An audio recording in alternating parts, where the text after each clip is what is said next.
Hello and welcome to It's Called Soccer, the show with the biggest stories, the best guests and so much more. I'm Rebecca Lowe, host of the Premier League on NBC, and I'm joined as always by 8-time Premier League champion Gary Neville and 2005 Champions League winner Jamie Carragher. Don't forget to subscribe, Spotify, Apple Podcasts and YouTube so that you never miss an episode. We come out every single Wednesday. Here's what's coming up on today's show.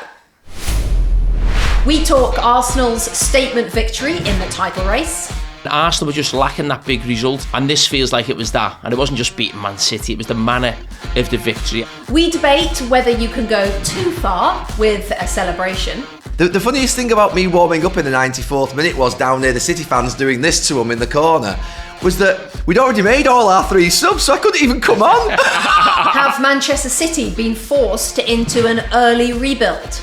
Sometimes I think when you're out panicking and you're bringing players in really quickly, I think there's more chance that you can get things wrong. Is Marcus Rashford a good fit for Aston Villa?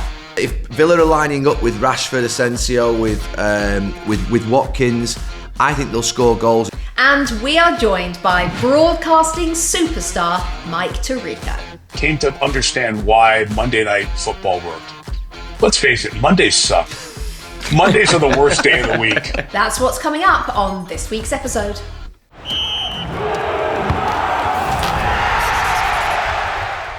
Gary, Jamie, let's get going. Lots to get through. Starting this week with the moment of the week. Gary, pick it. I'm definitely going. I was at the game on Sunday, as was Cara. You'll have been watching it, Rebecca. At Arsenal, Manchester City. I think seeing Manchester City dismantled in that last half an hour, fall to pieces like that, I've never seen that really happen to a Pep Guardiola team so dramatically in such a short period of time. So yeah, that's the moment of the week. There was so much going on in that game. Disappointed for probably 30-40 minutes, but it just came alive and it became electric later on. Jamie, last week, I should say, we talked about how everything this year had been so easy for Liverpool, but Arsenal were that sort of almost desperate every week, almost teetering. That was the statement that we all needed to see to ensure that they stay in the title race. Yeah, I think so. I think this season, what Arsenal have lacked in these last few months is those statement victories. I think they had them at the start of the season, going away to Aston Villa and away to Tottenham early on the season and getting big results, and you thought, oh, they've got a great chance of winning the league. And then it just tailed off a little bit. Liverpool ran away from them to a certain extent. And, Liverpool went to Arsenal, made sure they got the draw. Liverpool beat Chelsea home. Liverpool beat Man City. And Arsenal were just lacking that big result, I think. And this feels like it was that. And it wasn't just beating Man City, it was the manner of the victory. And even though Arsenal and City have been sort of rivals the last couple of years, it's only one win in 18 in the Premier League for Arsenal against Manchester City up until what we saw on Sunday. So psychologically huge, feels much bigger than just 3 points. I thought actually this afternoon, I had an hour and I was thinking about that game, and I was thinking about if that was us with a title already under our belt and we'd won that game on Sunday and we were 6 points off Liverpool, I think we'd go into sort of hunting them down mode in terms of the manager would start going for slot. First season in the country, I think you'd start to ramp up the pressure. Because Arsenal haven't won a title themselves, I'm not quite sure that they can do that. But if this was Pep Guardiola, if it was the opposite way around and Pep Guardiola was on Arne Slot's shoulder, Liverpool now would be thinking, oh, hang on a minute, here they come. And I don't know whether you think this, Cara. Do you think there's any part of Liverpool at this moment in time, because more Liverpool players have won the league than the Arsenal players, do you think there's any part of Liverpool's team that are thinking, oh, hang on a minute, here they come? Or are they thinking, hang on a minute, they've not won a league before, they're not the same threat? You know what, it feels really strange being around the city and obviously close to the club. It doesn't feel the same as it did in years gone by in terms of when Liverpool were in that title race. Now, I don't know if it was because Liverpool were level on points with City and it felt like every week was like something like that. Maybe it's the lead. It almost feels like the title run-in or title talk hasn't really started in Liverpool. There's not that sort of same feeling. And that would be my worry for Arsenal. It almost feels like, just because of Liverpool's lead, if they drop points in a game before Liverpool do, they'll lose belief they can win the league if it goes to sort of 9-10 points, and they're on the edge every game. I've said that before, but with Liverpool, it just feels so calm, and it wasn't like that before. And I don't know if that's slot, I don't know if it's the man of the football, I don't know if it's Arsenal rather than Manchester City, but it doesn't feel like Liverpool have got that sort of like nervousness, we have to win this game, otherwise, it feels like the world's going to end. We're definitely not there yet with Liverpool. Does Arteta have to start going for Liverpool? I mean, it's a dangerous tactic if it's not going to come off, but does he have to start ramping it up a little bit? Does he have to start sort of making some noise that tries to create a bit of pressure and try and sort of, them mind games? I'm not saying it's the same as it would have been 10, 15 years ago. He said something the other week that Liverpool supporters latched onto, and I don't know if he really meant it. He sort of said, we have to be there when Liverpool drop points, because they normally do.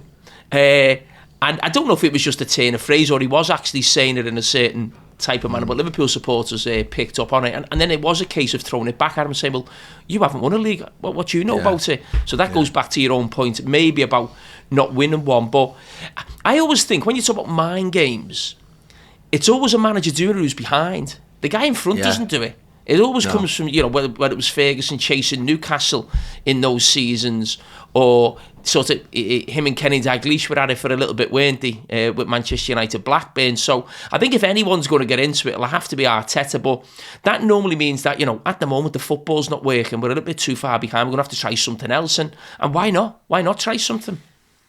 Jamie, I'll get back to Arsenal in a second, but I want to stay with Liverpool because you talked about there maybe isn't yet that nervousness. So the next league game is that Merseyside derby at Goodison Park, last one at Goodison as we know, rearranged from when Sean Dyche was in charge because of that storm. It's a different Everton now.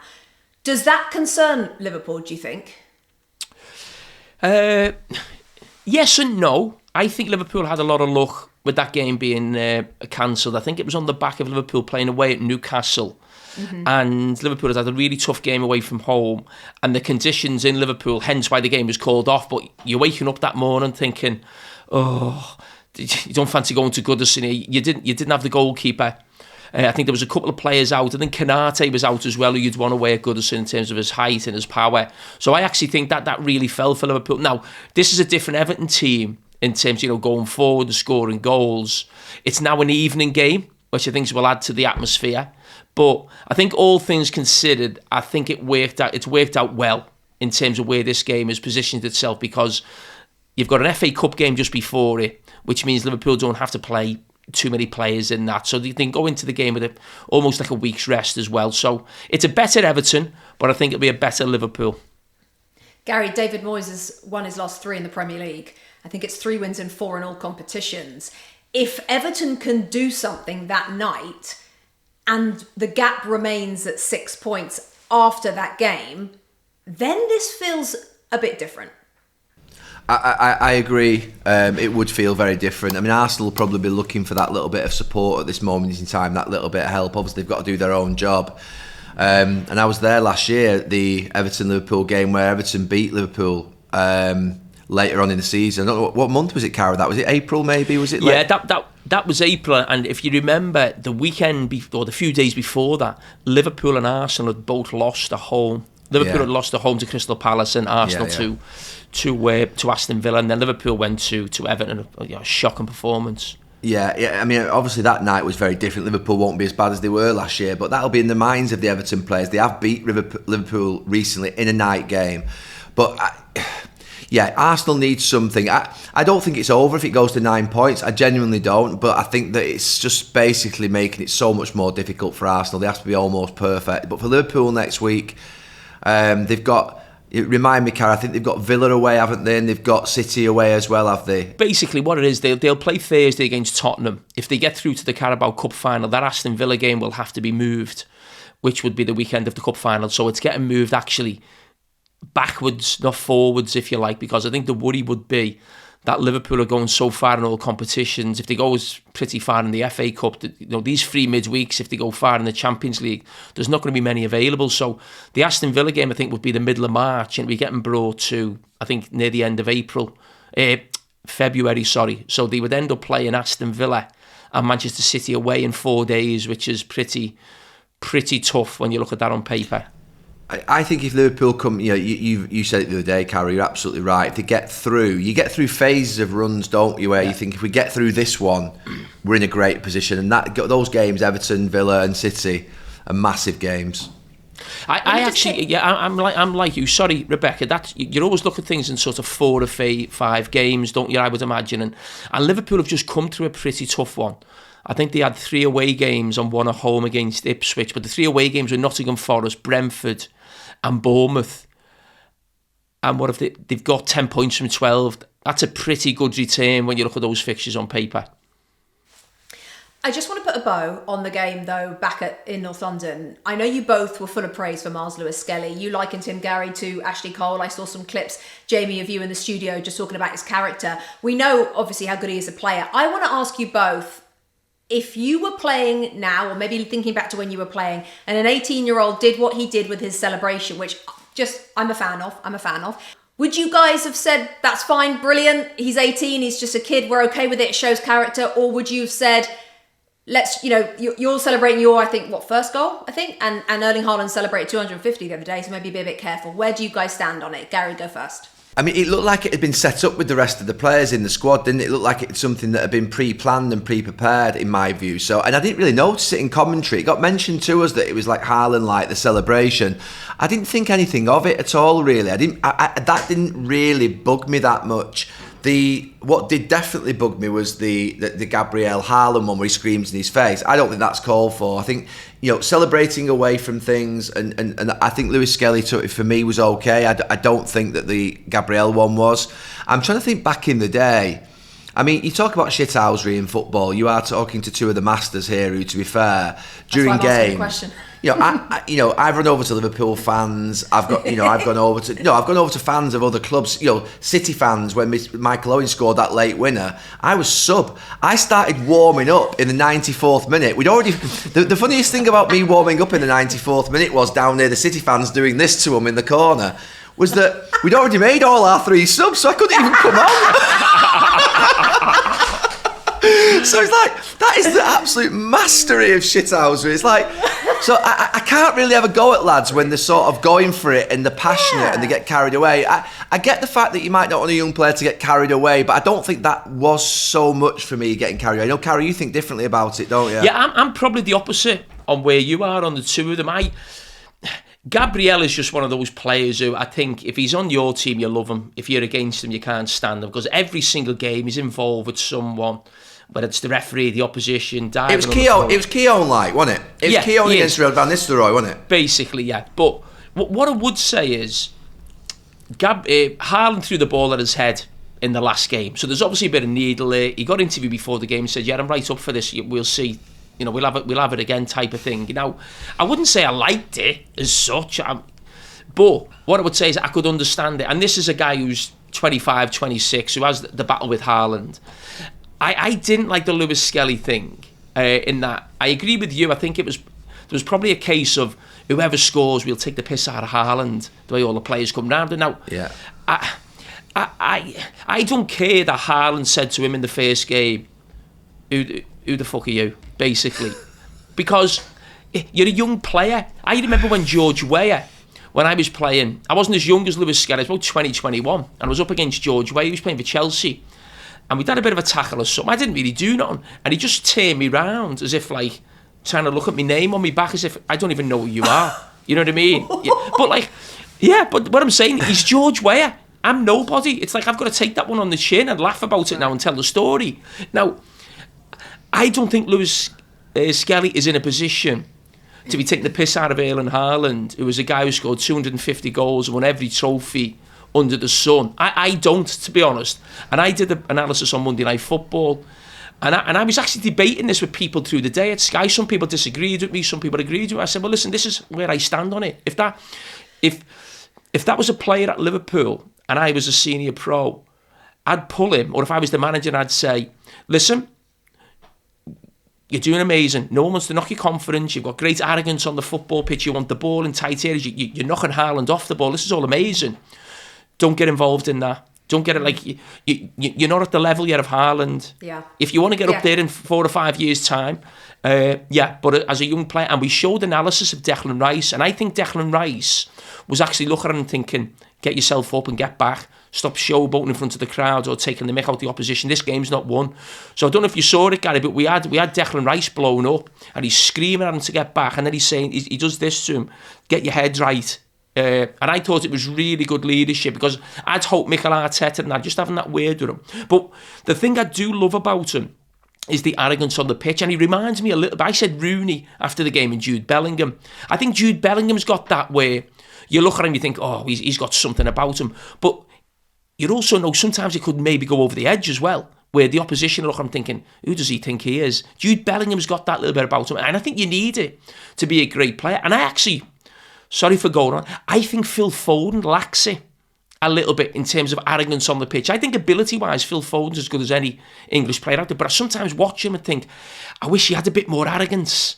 I think this young kid at Arsenal's got this, where I think he could just go into the England team and be like saying, give me the ball, I'll get on the ball, but you just don't want it to boil over. And I just thought that was a little step too far. There's a little clip around here, and I'm sure he'll be fine. I just want to correct one thing. I said Ashley Cole on Sunday about Lewis-Skelly, which obviously just when he burst onto the scene, but the style of play of Lewis-Skelly in terms of how he runs with the ball is exactly like Patrice Evra. Patrice Evra used to get the ball in the half turn, then go past people. People would bang him and he'd ride the challenge and go past them. How's he done that? And I think when he dribbles with the ball and he passes and he works his way into those inside positions, Patrice Evra was the very best that I've seen in terms of that underlap and being in those sort of left channels. He was unbelievable at it. And that, when he's on the ball, it does remind me a lot of Patrice. I think the bottom line is maybe for a while we've been lacking that real needle between two clubs that we had with you guys in your era. And actually for neutrals, I love it. I can see your side totally, Jamie. I just love it because it's something to talk about. It's a little bit of a growing spice to this fiction now moving forward, which is I think what we need. Okay, let's move on to Nottingham Forest and how they started the weekend, beating Brighton by 7-0. We talked about it, guys, on the podcast just recently, the possession that they have, or shall I say don't have. They won 7-0 with 37% possession. The other crazy stat that we dug out on NBC at the weekend was that swing. So from losing 5-0 to winning 7-0. The last time a Premier League team had such a big swing was Sheffield Wednesday in 1997. They lost to Manchester United 6-1 one weekend. That was to you, Gary. Next weekend, they beat Bolton 5-0. I mean, the recovery mentally, Jamie, to go from losing 5-0 and being told, oh yeah, this is the beginning of your fade now, Forest. This is the beginning of you falling down to like 7th, 8th. To come back and do that. I mean, Brighton, by the way, at half-time 3-0 down. And then second half, conceded 4 more goals is a whole nother subject we need to touch on at some point. But the mentality of Forest, Jamie, how much did that impress you? Well, you know what I liked? That people can talk about just Forest bouncing back, but that must have really hurt the manager the first year because he changed the system. Yeah. So it wasn't just about Forest going back to what they've done all season. They played 3 at the back. Now, we know that's a system Nuno has loved, you know, playing in the Premier League, specifically at Wolves. But in the main, he's played a back 4 at Nottingham Forest. And I think he's obviously been really scarred and worried in some way about that defensive record. So he's gone into this game, played a back 5, totally surprised, you know, the Brighton manager, and they absolutely ran all over them. They couldn't cope with the positions. The attacking midfield players just were taken up. I think there was a young lad called Hinselwood was just playing basically on his own in a holding midfield role for Brighton when I saw the analysis of the game. And I think it was a real shock for Brighton. But we talk a lot about Chris Wood. He's been amazing, but I do think Chris Wood is having an amazing season, but I don't think other top clubs would be looking at him. He's had that move to Newcastle, didn't quite work out for him, and this is a perfect team for him. But I've been watching Morgan Gibbs-White now, I think, for probably 18 months in the Premier League. I'm convinced he can play for one of the top teams. I look at him in that number 10 position. He gets goals, he's got energy, he's quick. He gets on the ball. I think that lad's got a lot going for him. And I'm not saying he's going to get a move. My point being is, I think he's one who sort of Thomas Tuchel should be looking to get in the squad. It'd be difficult to play because of the players you have in that position. But I think he could... I'm saying for one of the top teams. Forest are that at the moment. I'm going to get slaughtered here, aren't I? But what I mean is, I think he. I know what you mean. But I think, listen, I could see him playing. I think he's as good as Szoboszlai, if not better, in that number 10 position. What he's done in terms of sort of creating goals and scoring goals, if you like. I think he's brilliant. Yeah, I mean, the big thing for me, you mentioned the style of play and the 30-odd% possession. And I feel like we're in a sort of moment at this right now where teams are almost stuck between this sort of massively possession-based football, and I feel like the game's going back to a little bit how it was. It's changing before our eyes. I feel like it is, and I'm getting annoyed in games at the moment in time with teams who basically sort of recycle the ball across and don't look to probe and push passes through the lines and sort of look for corridors into strikers and into people's feet. The Declan Rice pass into Lewis-Skelly was perfect on Sunday, and I think that now it was unfashionable to say that you could be a good team with 35-40% 3-4 years ago. I think it was deemed to be almost like your prehistoric. The game's moved on. I actually think we're getting to a point now whereby 35-40% possession is going to become acceptable again, and I think it could become more acceptable even with top teams where they're at 45%, 50%, maybe not as low as 35-40, but I think the game's changing, right? I mean, City are nowhere near as good on the ball as they were. Arsenal are obviously more direct than they've ever been. Liverpool, I think, to be fair, can adapt. They do play a lot of long passes. You see Trent Alexander-Arnold. You see the pass from Robertson over the top of the Bournemouth defence for the goal, for the penalty. These passes, I feel like the game's coming back to a little bit how I always wanted the game to be. And I think for me, Forest doing well. The more teams that we can get to play more directly and get the excitement in the game up, I'm all for it. And Forest have done brilliantly well.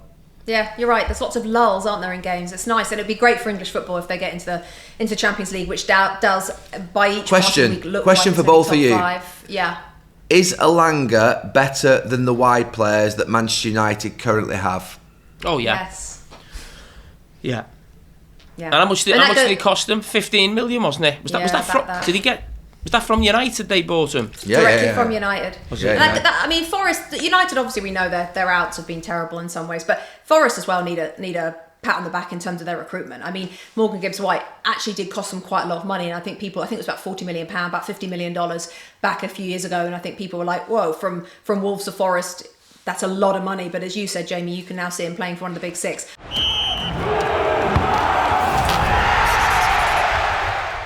This episode of It's Called Soccer is brought to you by Huel. There it is. Got a chocolate one again this week, Gary, my favourite. All eyes, of course, on the FA Cup this weekend, but also on the NFL with the big game on Sunday.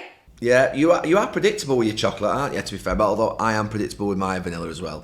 So yeah, no, I mean, I've been mad into this week. I've been in London now. This is my fourth day in London.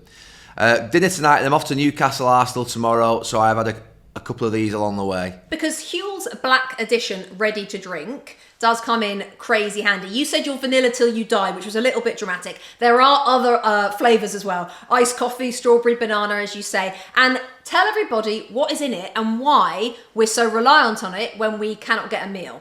You get 35 grams of protein and 27 vitamins and minerals, which are absolutely essential. And particularly if you're travelling, if you've not had a meal, if you've not had enough to eat, get it inside you. It does feel like a meal. It's more than a drink. Yeah, take it anywhere you want. Quick, affordable, quality nutrition with Huel, the ultimate meal on the go. New customers can get our exclusive offer of 15% off plus a free gift using the code ICS at huel.com/ICS.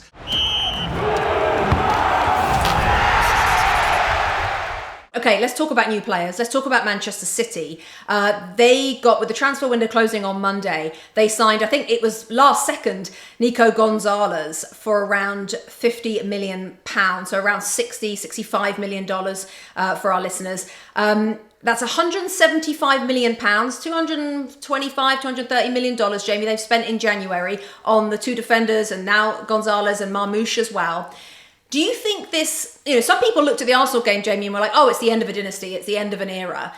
They are very quickly trying to rebuild that era, so quickly that they wouldn't even wait till the summer. Do you think the rebuild will be almost instantaneous this summer, or do you think it's going to take a lot longer?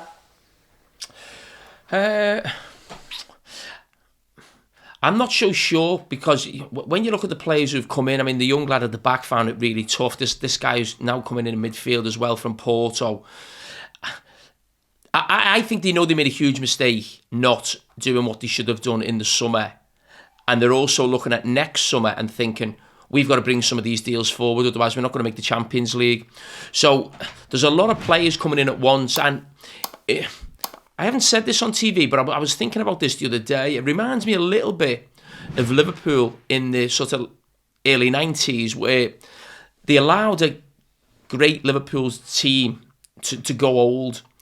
So then all of a sudden they were relying on a lot of young and new players to come in all at once. And you think of sort of Jamie Redknapp, Don Hutchison, Robbie Fowler, Steve McMahon, and all of these players who they'd brought in as young players to sort of bed them in over 2 or 3 years. They had to go in earlier because they'd allowed players, Liverpool legends, by the way, probably like Steve Nicol, Ronnie Whelan, players like that who'd been there so long.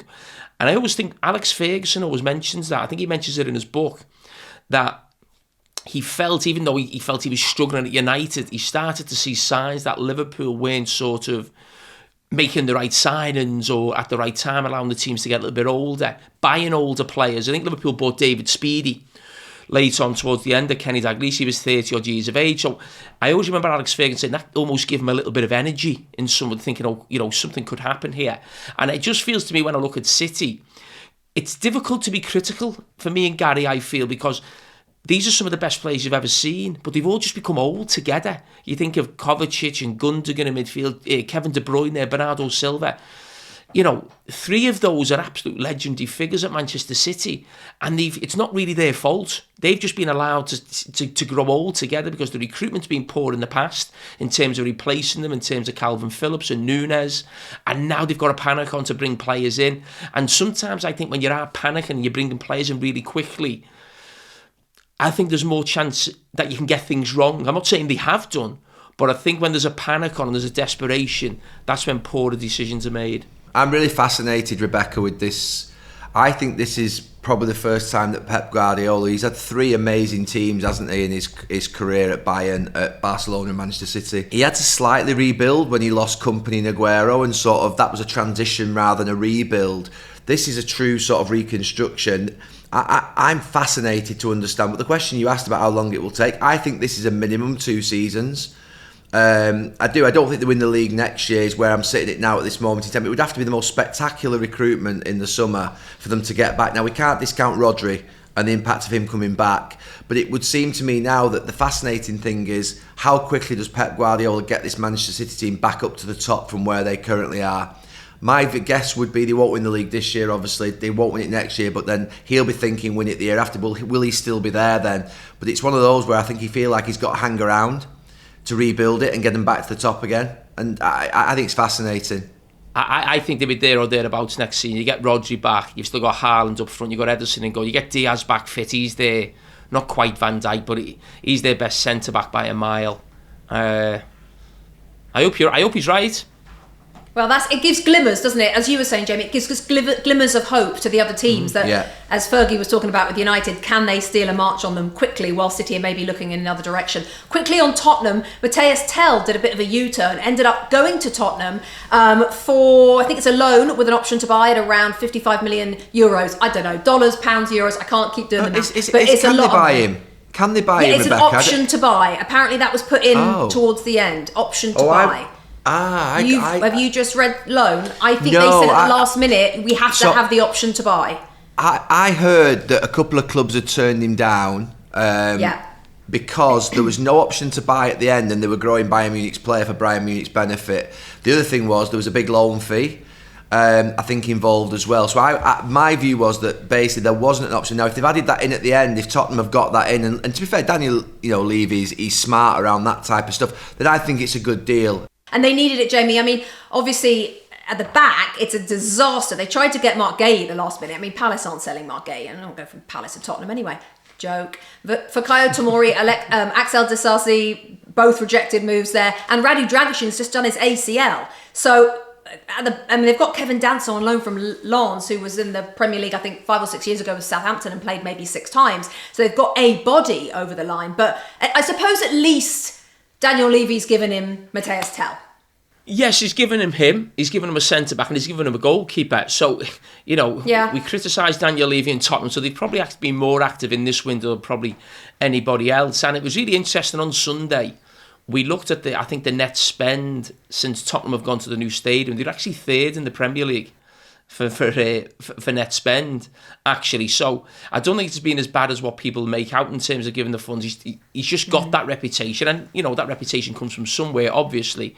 But the Tottenham manager spent a few quid since he's been to the club. I don't think you hide away from that fact. Now, this player coming from Bayern Munich, it looked like a lot of players, a lot of teams wanted him. Bayern Munich obviously bought him, so there's obviously great potential there. But I don't think it's an absolute necessity. You've still got...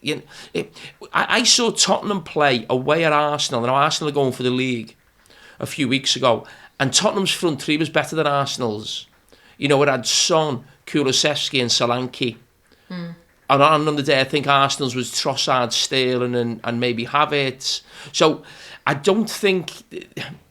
If this is bringing a signing forward from the summer in terms of this is going to be the replacement for Son, because we know Son's not the same player, okay, that's fine.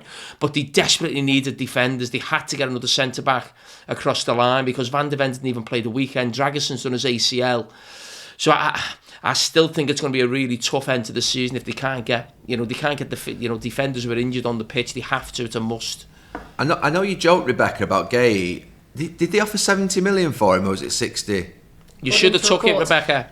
Rebecca, what? On a serious note, obviously I know Gay is a good player, but what is it that Crystal Palace want for Gay? I mean, 70 million. Well, I just don't think we're going to sell him on the last day of the January transfer window. I mean, I think we'll probably sell him in the summer, but we're not going to. Yeah, we just got a really good run for the first time this season. We're not going to let our second best player, third best player, joint first. I mean, he's one of our top three. We're not going to let him go on the last day of the transfer window. The fans would be absolutely furious, and there's no point. We don't need to let him go. You know what I mean? We're not struggling for money. We're not at the bottom of the league. We don't need to try and go and buy a striker. We've got an unbelievable striker, as you well know, Gary, from the weekend. We'll get to that in a minute.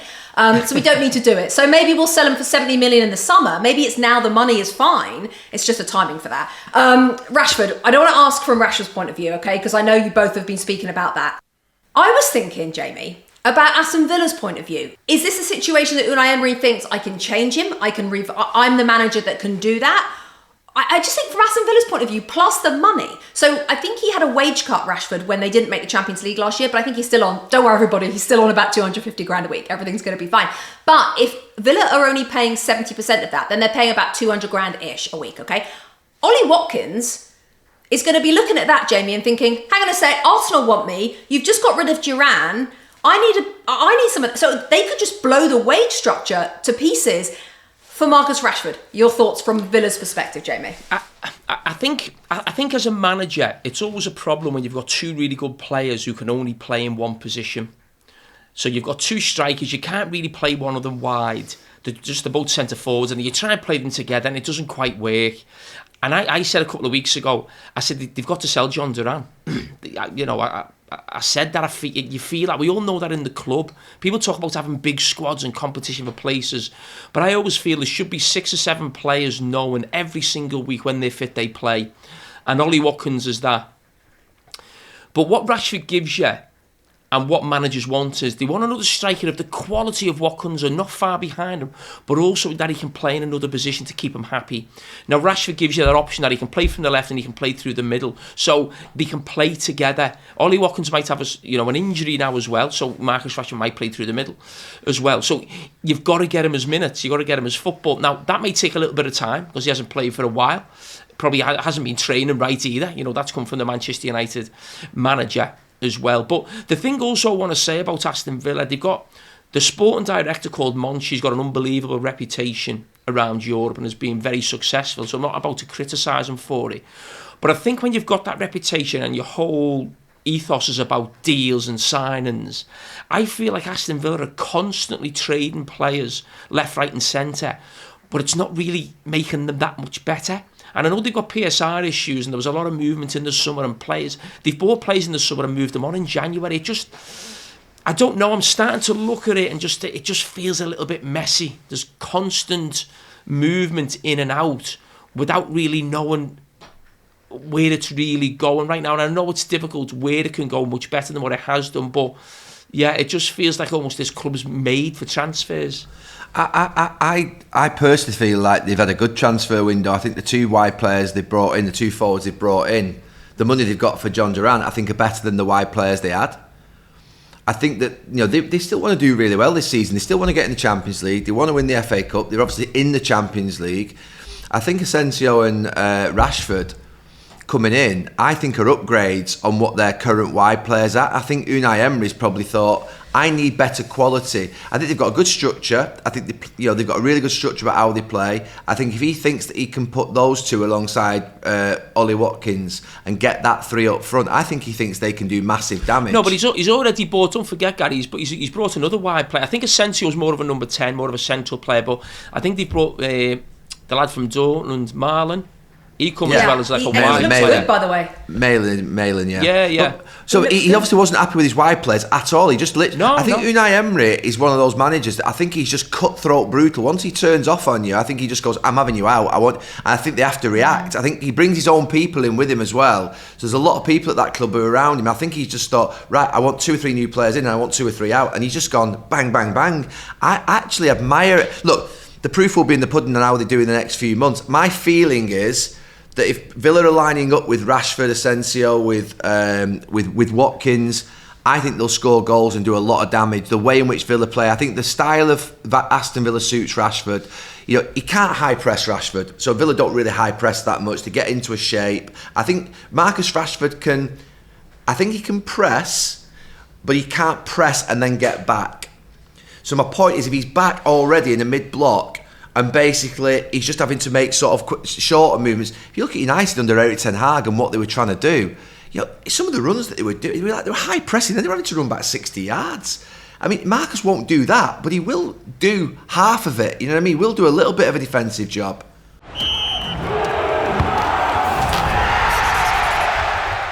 Right, we are back with our picks of the week, brought to you by FanDuel, gentlemen, America's #1 sportsbook. Last week, Gary and I scored 2 points. Jamie, you only got the 1. Gary, you guessed the right results for Barcelona, Atalanta, not the scoreline, but the right result, and for Arsenal City. Jamie, you and I also got the Arsenal City game right, and then I was the only one that predicted that Crystal Palace would win at Old Trafford. Received a few abusive texts on the day of the game from Gary, I will say. This week we have 3 new games, right? Liverpool Spurs in the Carabao Cup, the second leg. Spurs lead 1-0, the Madrid derby, and an FA Cup game, which we'll get to. So, Liverpool Spurs Thursday in the Carabao Cup. Jamie, who are you going for on the night? And then obviously I'll do an aggregate. I think Liverpool will win on the night, and I think Liverpool will go through. I think Liverpool will win. I think Liverpool. I'll go 3-1 Liverpool. Yeah, 3-1, so 3-2 on aggregate. Okay, Gary? I'm feeling pretty good about my predictions at the moment. I've got a lot of hunches about how games are going. You did well on the Arsenal, to be fair. You did do well. You said 3-0, didn't you? Which was as close as anyone. I thought they would hammer them. I just thought they were going to hammer them. And then, to be fair, Atalanta-Barcelona, I thought there would be a draw as well, because I thought there was a lot more on it for Atalanta than Barcelona. I think Tottenham are going to get a draw.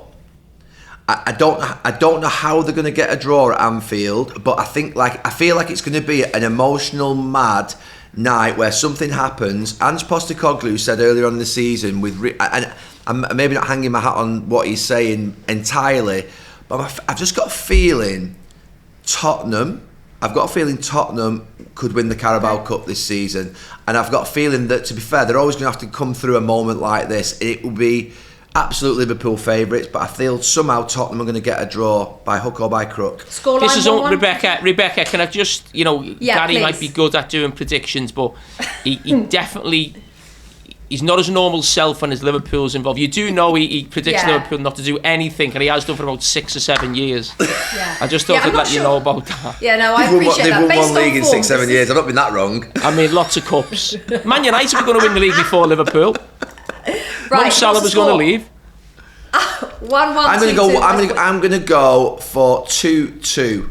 So 3-2 on aggregate to Spurs. Yeah. You might be the only person. I'm doing actually the exact same as Jamie. I'm doing 3-1 on the night to Liverpool, 3-2. Yeah. So Liverpool go through. All right, Jamie, you're going then 3-1 on the night, Liverpool, 3-2 on aggregate. Give me one person to score.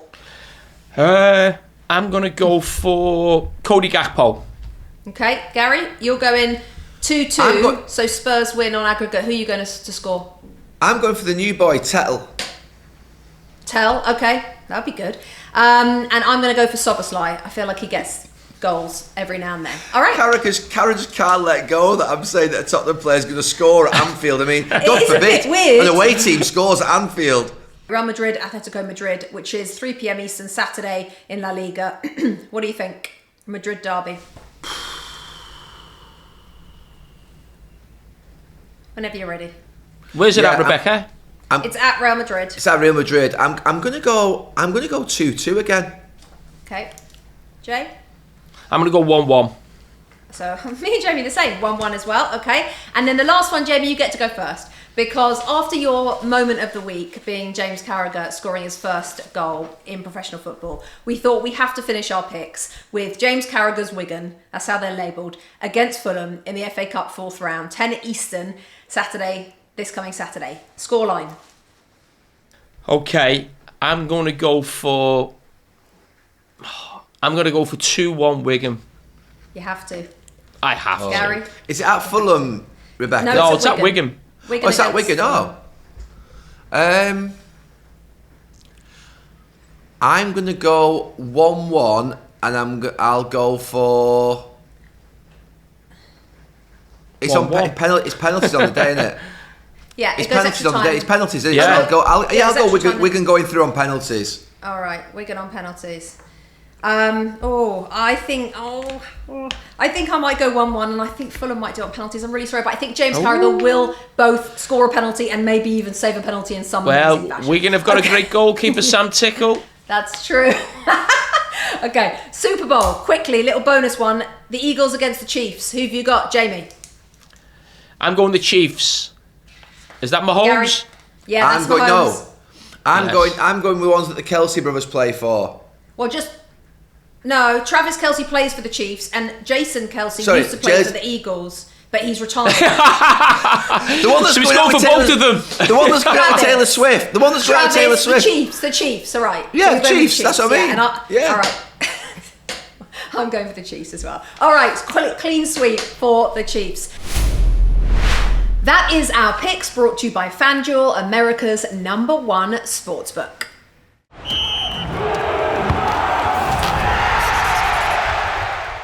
It's Called Soccer is brought to you by our partner FanDuel, America's #1 sportsbook. It is Super Bowl 59 week, and there's no better way to make every play more exciting than with FanDuel Sportsbook.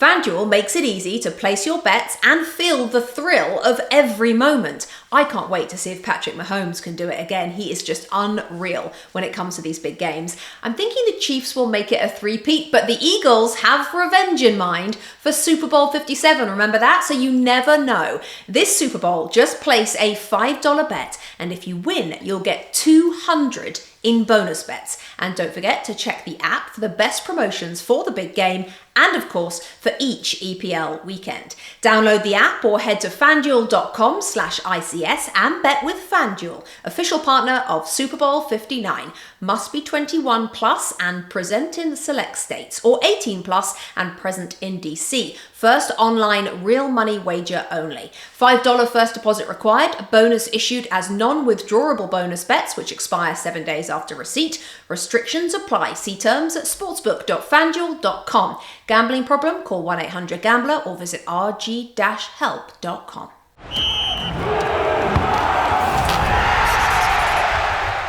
Welcoming to It's Called Soccer, sports broadcasting royalty. Of course, everybody listening and watching this show knows all about Mike Tirico, but for Jamie and Gary, who haven't been as exposed to Mike as everybody else, the only way that I can allow Gary and Jamie to understand how Mike Tirico is perceived in this country is 2 words: Des Lynam. If you know about Des Lynam, Gary, I think you worked with Des Lynam. I've seen Des Lynam work. To see what Mike Tirico does, and I am so lucky to be up close and watch Mike in every sport that he does pretty much. The guy is second to none, head and shoulders, and not just me, everybody knows it, everybody thinks it. We are talking to the best sports broadcaster in this country. My God. So well, thank you very much, and I'm so glad.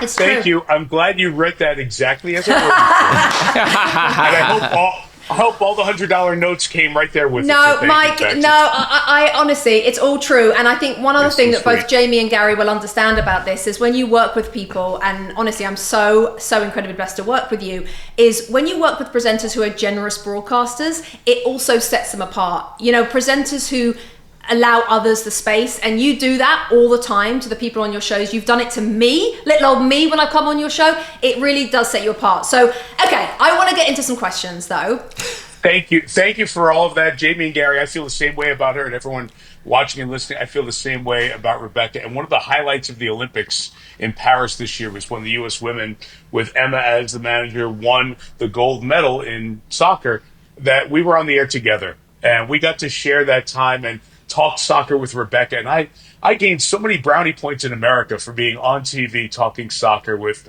the woman who I call the first lady of American soccer. That's what Rebecca has come. So thank you for sending her to us, guys. Well, Mike, we Mike, appreciate it. Mike, before we get going, Rebecca asked you a few questions. The fact that you were likened to Des Lynam was an absolute legend in British broadcasting. But I just want to let you know a little fact that a couple of weeks ago, and I just wondered if you had the same thought, Des Lynam did a big interview in England, and he said the only way Manchester United can be saved is by putting Gary Neville as the manager.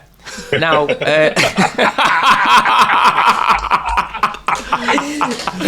it's not that funny. It's not that funny, Mike.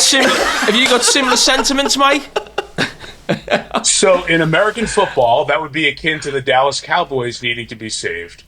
And I can't think of any better way to save a legendary sports franchise than have one of its own come back and save the day. Think of the hero status that you've already accomplished there. And Gary, it would go even to another level. So when does it happen? Up or down, Mike? You see, Mike is just like Des, right there. I love it. Okay, Mike, one of the most incredible things I think about you is your ability to do all the different sports. So here I am just in my little lane of football, and occasionally I jump out and do a bit of horse racing, never ends well. Occasionally do a bit of Olympics, bit of a struggle. But you turn your hand to NFL, you're about to do the NBA, which is coming back to NBC. We're doing golf, you do tennis, you do the Olympics, you do horse racing. I mean, you've done soccer. You did both the 2010 and 2014 World Cups. You did Euro 2016. Right. So my question is, if I spend my entire life listening to football podcasts and radio, how do you ensure that you're at the top of your game knowledge-wise on all of these sports? Because there's only 24 hours in a day.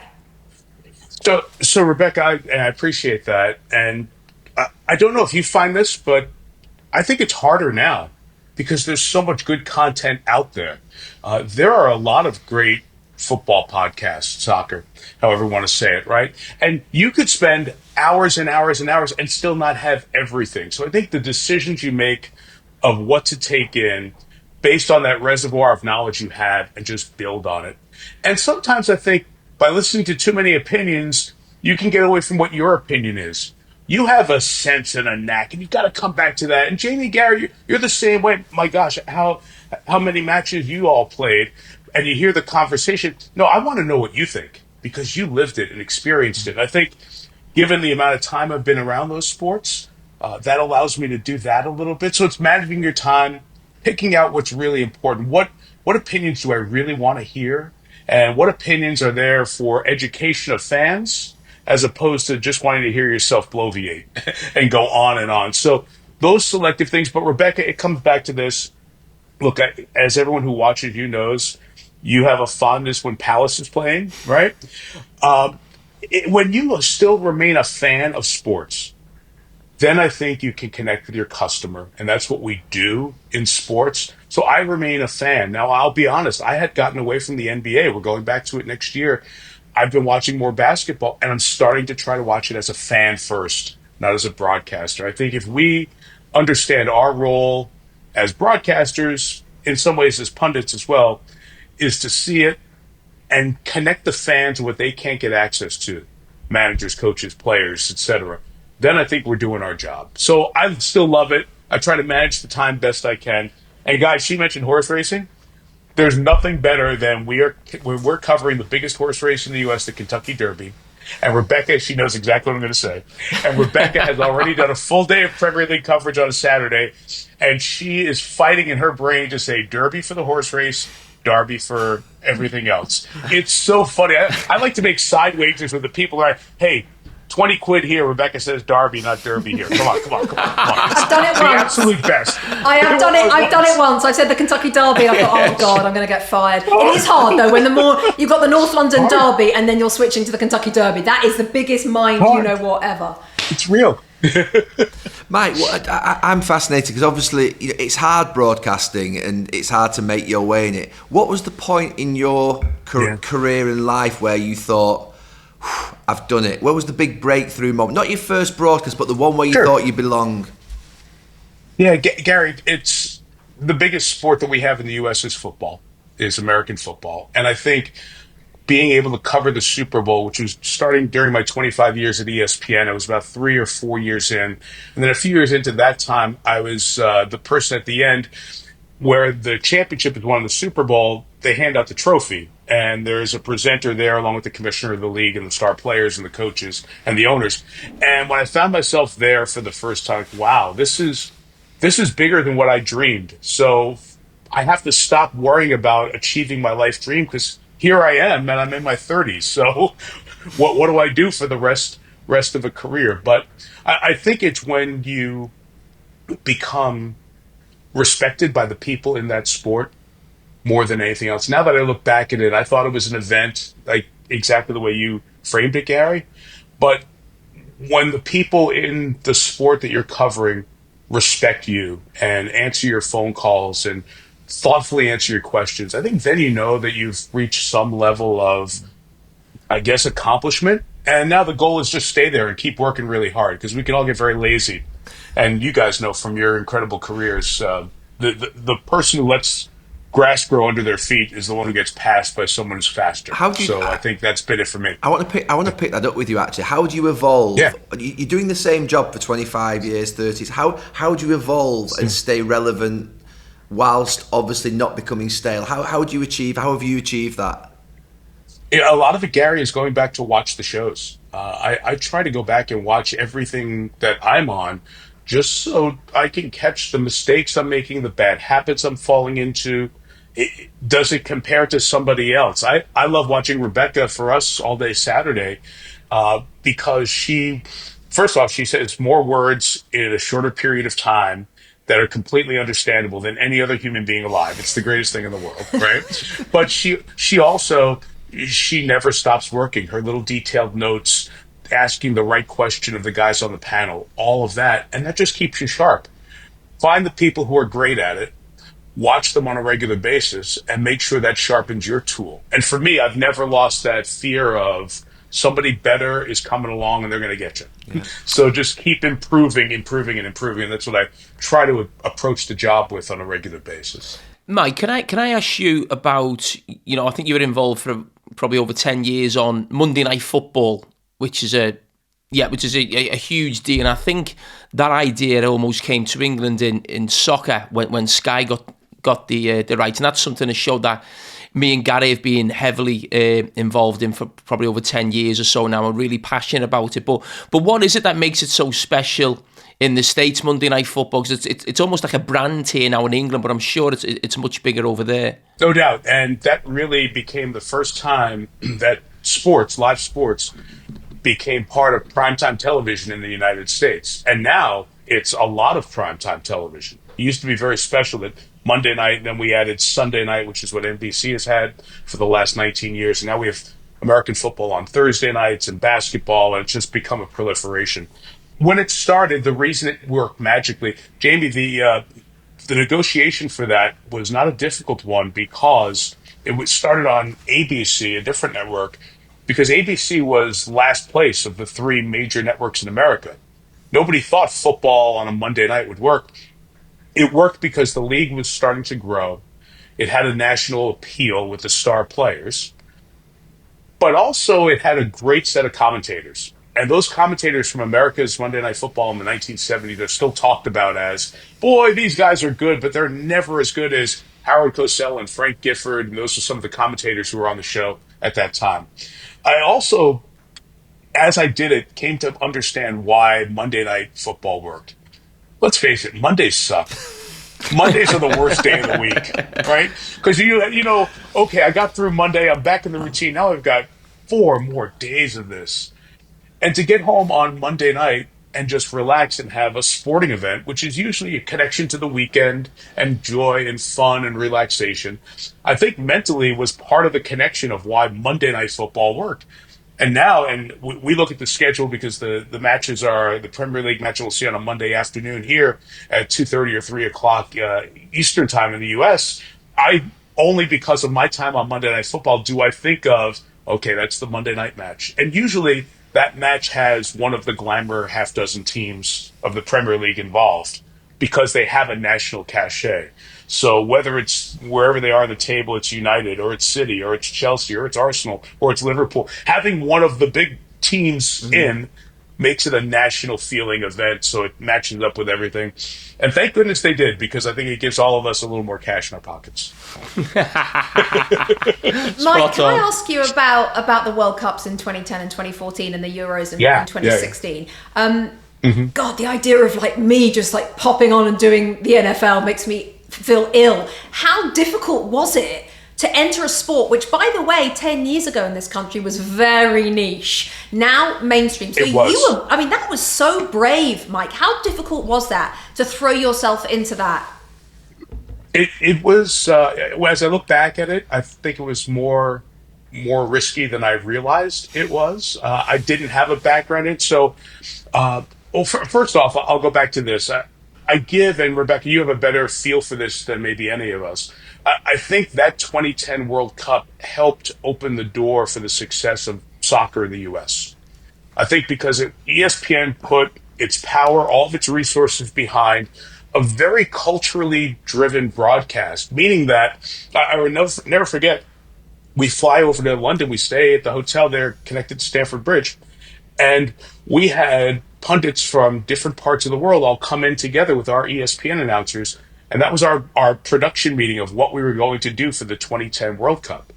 And just to understand, we were going to have voices from South America and from Africa and obviously from the European continent, so prominent in soccer, in addition to just American pundits on the set. That changed the game. And it let the true soccer fans in the U.S. know, hey, we're going to speak about the game in real terms. We're not going to dumb it down for Americans.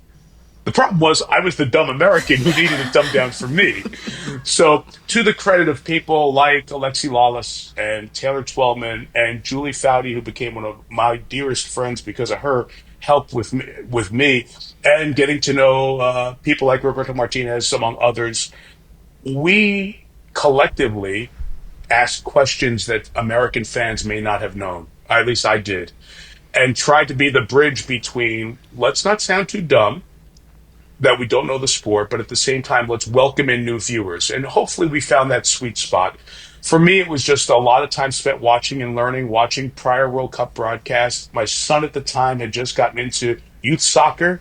So being around it, I recognized that a whole generation of Americans grew up with this is the first sport that they play.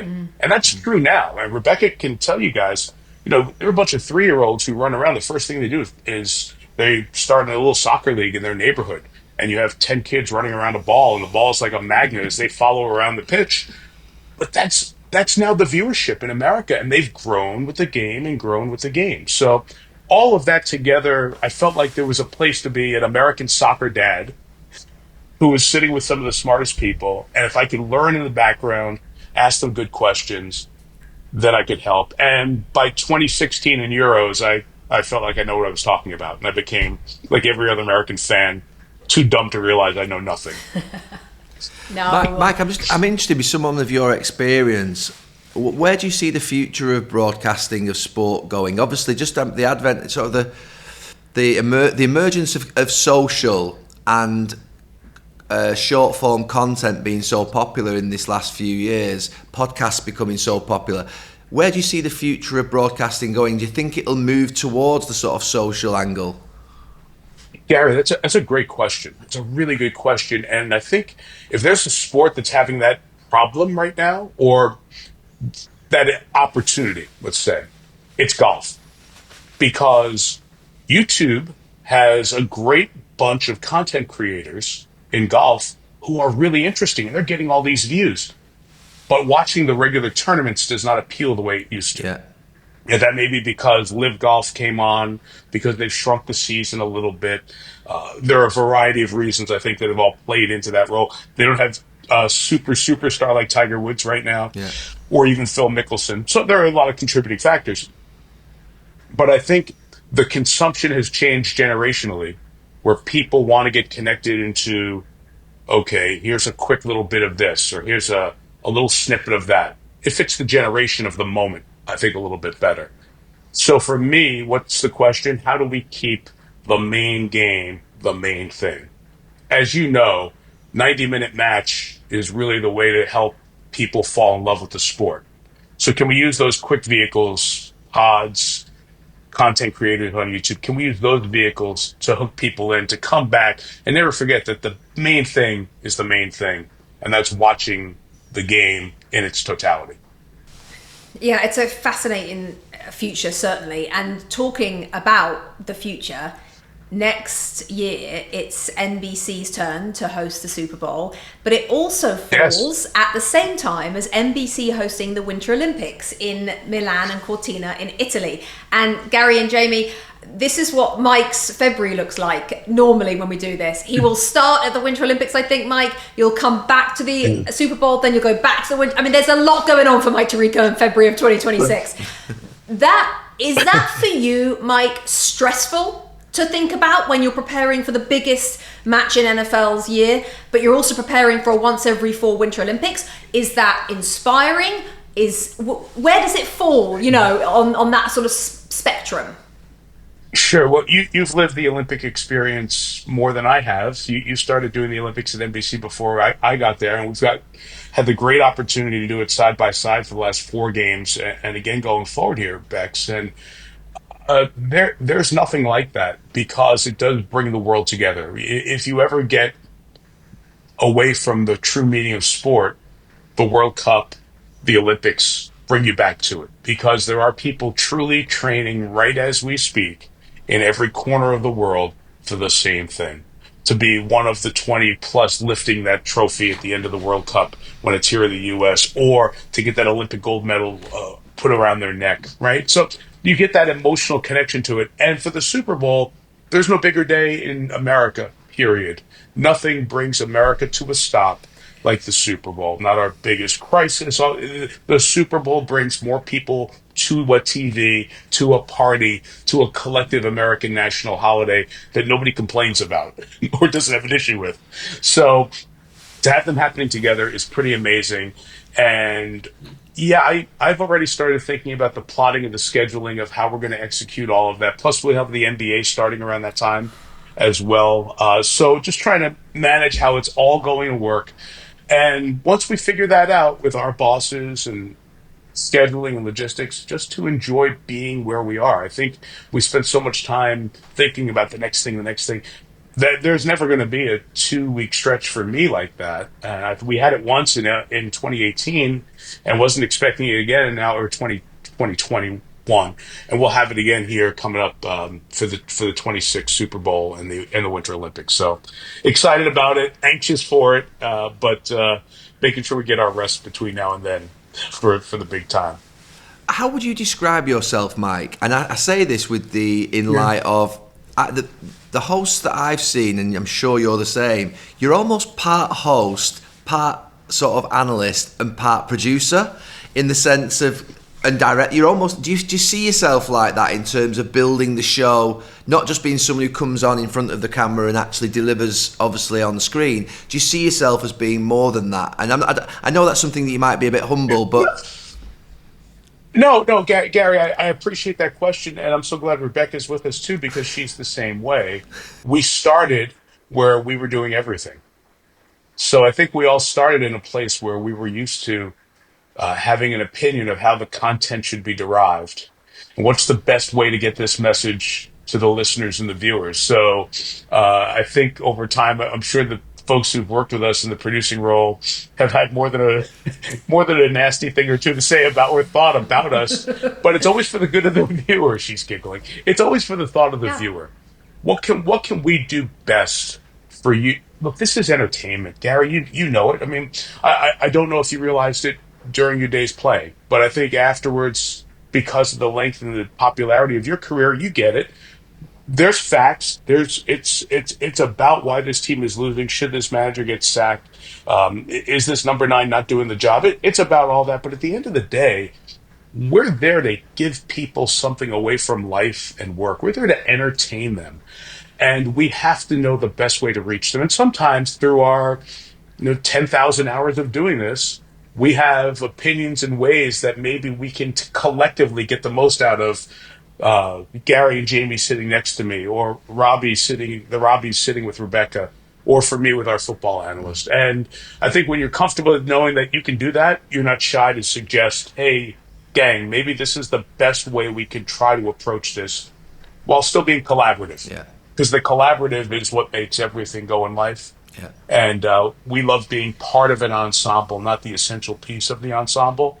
And I think as long as we keep that impression of ourselves, it's great for the audience. And that's why Rebecca's become the star that she has in American TV, because everybody around her trusts her. And that's what you always want to work for in the end. But just picking up on that, Mike, actually, me and you have both got an Emmy Award. Is there any advice you could give to Rebecca on how she could win one? Thank you, Gary. Thank you, Gary. Mike, I'll take any advice, to be honest with you. She's more deserving than anybody at our place, period. I will stand on that. See, this is, you know how she can do it, Gary? If she could become the most famous host if she just presses buttons a little bit more, like my button on relegation and promotion in American soccer. The only knockdown drag out that Rebecca and I have ever had was over relegation. Promotion. Oh, you didn't go there, did you? American soccer. We went there. We went there. I'm all about it. Mike's not having it. We had to call it off. We had to just call the conversation off. I've changed my opinion a little bit. Okay. I've changed my opinion slightly. Okay, well, but I just don't think in America, New York or Los Angeles or Chicago would accept a team that's not playing at the highest level. And it would be an economic disaster. Yeah, with all of those things are absolutely right, but sometimes hard things make for better futures. But anyway, this is it. Mike, we've got like 2 minutes. We've got 2 minutes left, so we're not going to carry that on. I just have a question to ask you. I really want to ask you, and maybe this is a selfish question, but I would like to know, when do you get nervous? I don't get nervous anymore. Ever? I think I get anxious. Yeah, no, it's not nervous. I think it's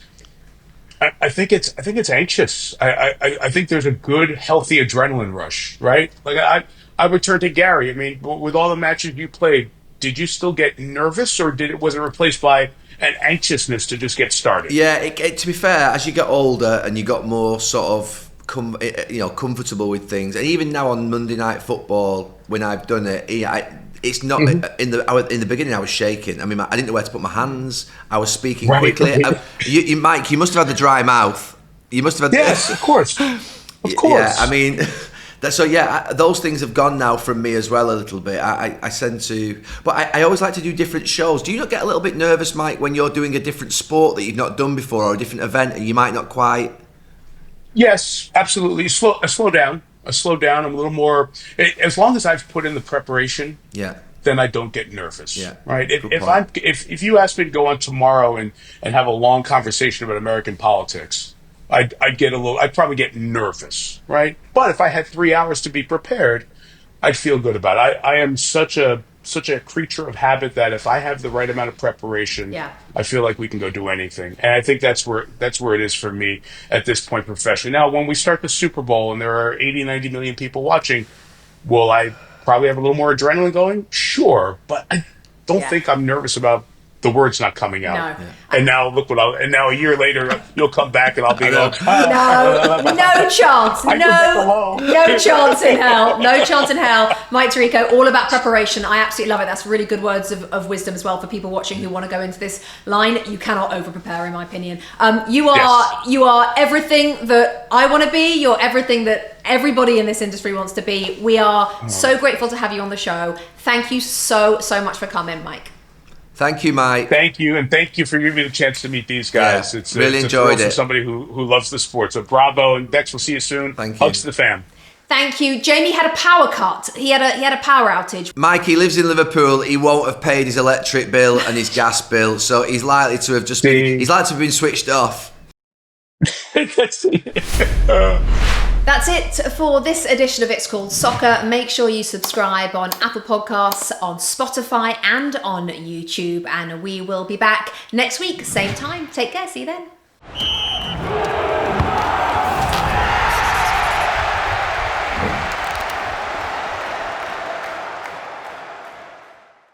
Must be 21 plus and present in select states. For Kansas, in affiliation with Kansas Star Casino, or 18 plus and present in D.C. Gambling problem? Call 1-800-GAMBLER or visit rg-help.com. Call 1-888-789-7777 or visit ccpg.org/chat in Connecticut or visit mdgamblinghelp.org in Maryland. Hope is here. Visit gamblinghelplinema.org or call 800-327-5050 for 24/7 support in Massachusetts. Or call 1-877-8-HOPE-NY or text HOPE-NY in New York.